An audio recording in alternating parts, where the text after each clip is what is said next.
Olá! Na nossa série de pequenas reflexões hoje, nós vamos tratar a respeito do texto em Hebreus capítulo 12, versículos 1 a parte B e 2 a parte A, que vem nos dizer assim: livremo-nos de tudo que nos atrapalha e do pecado que nos envolve, e corramos com perseverança a corrida que nos é proposta, tendo os olhos fitos em Jesus, autor e consumador da nossa fé. Amados, em primeiro lugar, gostaria de tratar com vocês o que significa livrar-se de tudo o que nos atrapalha. Significa dizer que nós devemos pôr de lado todo o peso, que nos envolve, pôr de lado todo o peso que faz com que a gente não tenha força suficiente para terminar a carreira, para terminar a corrida que nos é proposta.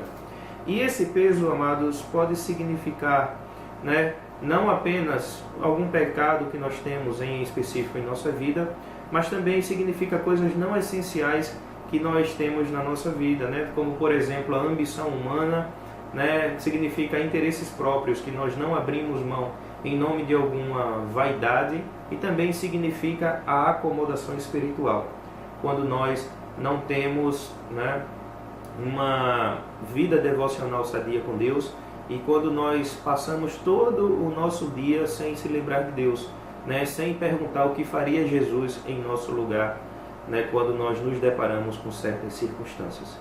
Mas em segundo lugar, gostaria de falar sobre vocês sobre o pecado que nos envolve. Que pecado seria esse?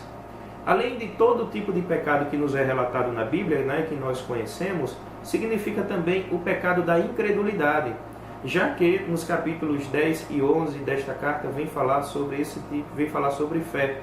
O pecado da incredulidade muitas vezes nos acomete, principalmente quando a gente passa por situações adversas em nossas vidas, situações em que a gente chega ao fim do túnel e não vê sequer uma brechinha de luz, quando a gente não vê uma saída sequer. Amados, nós devemos ter a nossa fé em Cristo, mesmo quando muitas vezes nós adentramos ao poço e chegamos ao fim dele.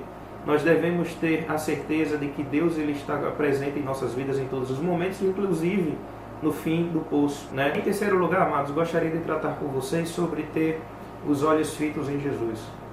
Ter os olhos fitos em Jesus significa não apenas utilizá-lo como modelo para as nossas vidas, significa também dizer que nós devemos olhar para Ele para saber se nós estamos agradando a Ele, não interessando se nós estamos agradando a uma grande quantidade de pessoas. Isso me faz recordar a história do grande músico Verdi, um dos grandes expoentes aí da música clássica, um dos grandes referenciais da música clássica.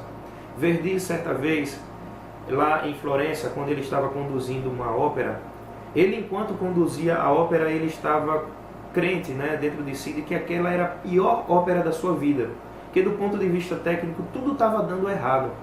Mas as pessoas, o público ali, não entendia, digamos assim, desta parte técnica da ópera, e quando chegou ao fim da mesma, as pessoas se colocaram em pé, começaram a ovacioná-lo, começaram a aplaudi-lo, jogar rosas no palco, e ele ali começou a agradecer ao público, e embebendo de toda uma glória, mesmo sabendo que ele não era merecedor desta glória.